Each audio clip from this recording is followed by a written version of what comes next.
are we currently experiencing all kinds of difficulties.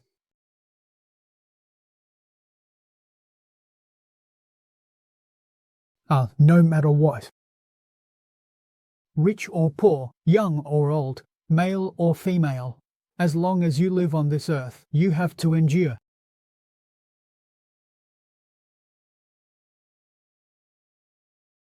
It's really tough.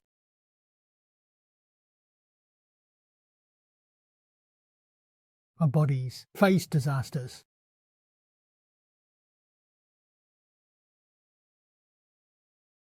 The first major disaster is food.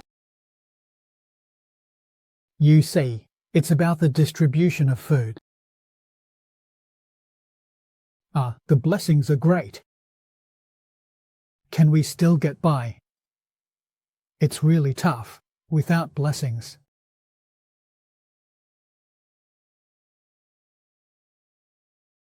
Life is very hard, quite pitiful. It's right in front of us. It's everywhere.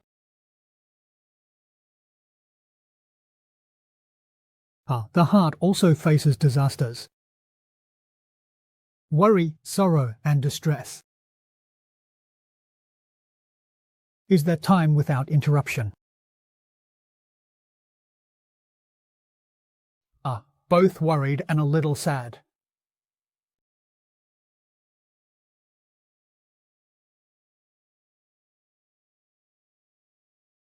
Why?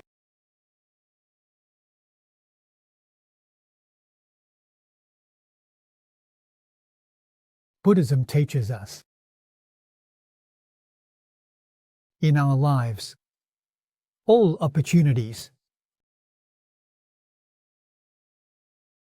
they are all the rewards of the nightingale.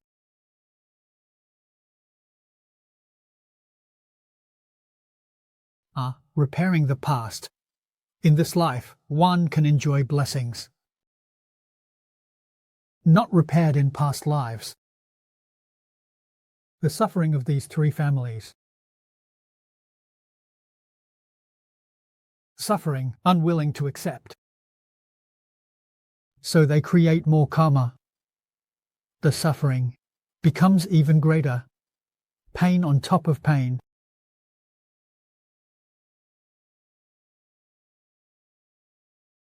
How many people are willing to endure willingly? No matter how tough the days are, we grit our teeth and get through. No complaints, fate is beyond our control. That's it.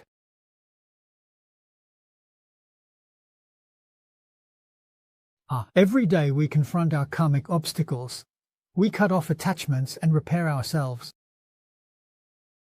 by accumulating merit and virtue. We can turn around the hardships of our lives.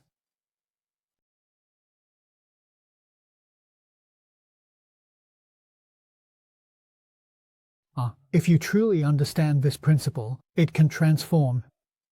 In Buddhism, it's common knowledge that the Buddha responds to those who seek. It means that we all face hardships. Coming to the Buddhist path to seek methods there really are. It's not superstition.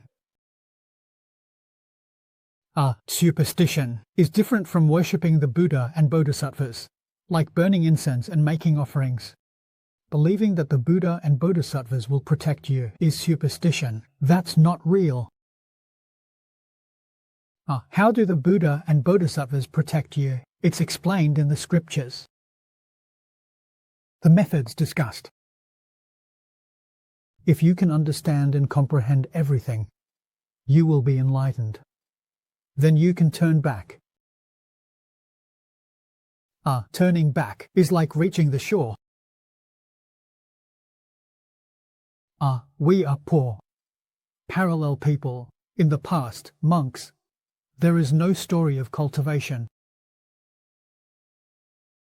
In this aspect. We are very lacking in material resources. Tough, isn't it? How can I turn my poverty around? It's not. What can improve my material life? In poverty, what can I give as alms? I encountered this situation in my early years. My teacher taught me. Master Zhong taught me. When I was young, I was a little public servant. My monthly income is barely enough to get by.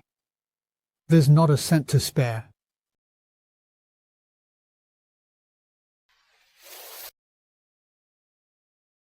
The teacher taught the plan, but there's no money left. So the teacher asked me if I had a dime, and I said a dime was fine. What about $1? $1 is pushing it. That's all right. For you, it starts from a dime to $1. Start giving. Always maintain a mindset of generosity. This mindset must not waver. If you have the strength, then go for it. When encountering language, one should truly cultivate a joyful heart. I've learned this.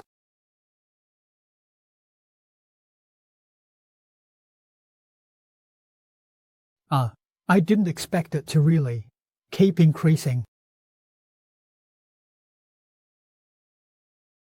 The more you have, the more you lose. Don't cling to it. Often talk about accumulating wealth and wisdom.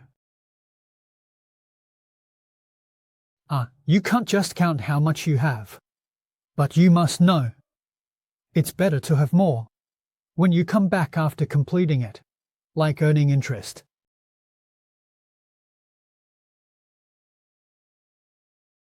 You must help those in need. Go and help them with joy.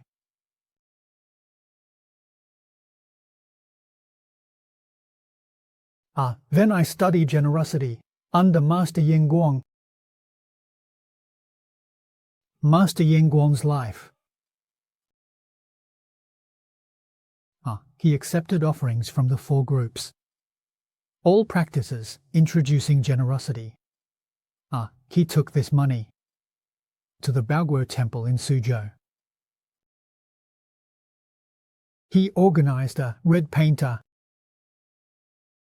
At that time, he had his own printing factory, signing and printing his own works, printing scriptures and good writings. He had a set of rules that everyone could see and completely donated. There are discounts for donations, and some are half-price donations.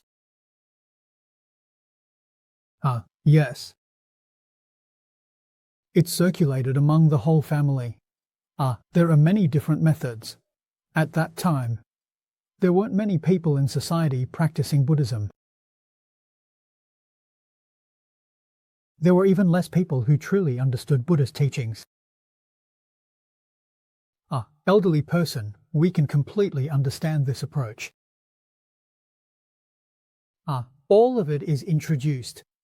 It's about Dharma giving. The money donated by the believers, Dr. CAI, we return it as Dharma offerings. It also uses his money to do good deeds. Doing good deeds on his behalf.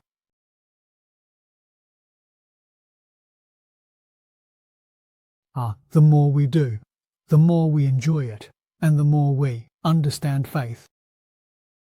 The teacher. The fruits of one's actions are wisdom and intelligence. The subtlety of karma brings health and longevity. The teacher taught me to learn these 3 types of stories. The fruits of actions are truly received.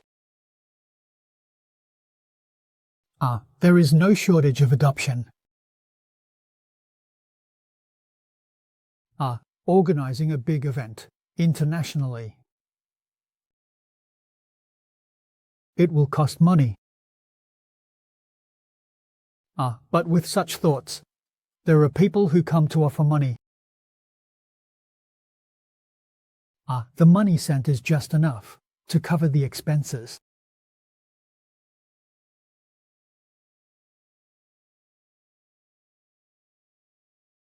I've been doing this for 60 years. That's really impressive. The figure has a grand path, but what exactly is that grand path?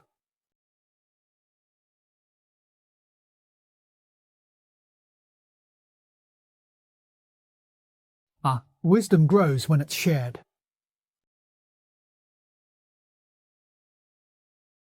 Each year brings a different perspective, that's why it's joyful. Otherwise, it would be dull. You can all understand this matter by listening to my teachings. What I'm talking about today is different from last year, and last year's was different from the year before. The same scripture has a completely different flavor.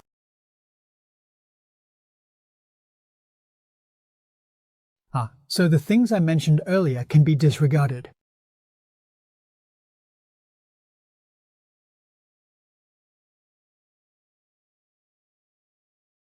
The more recent, the better.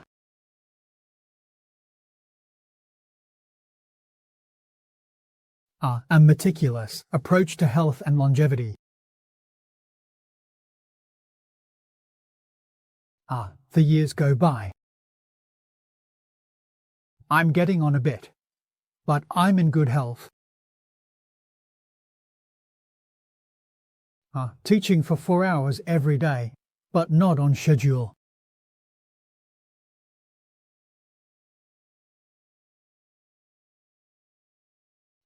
This is what Master Zhong taught me. I've truly learned a lot. It's really useful, and I can vouch for it to everyone.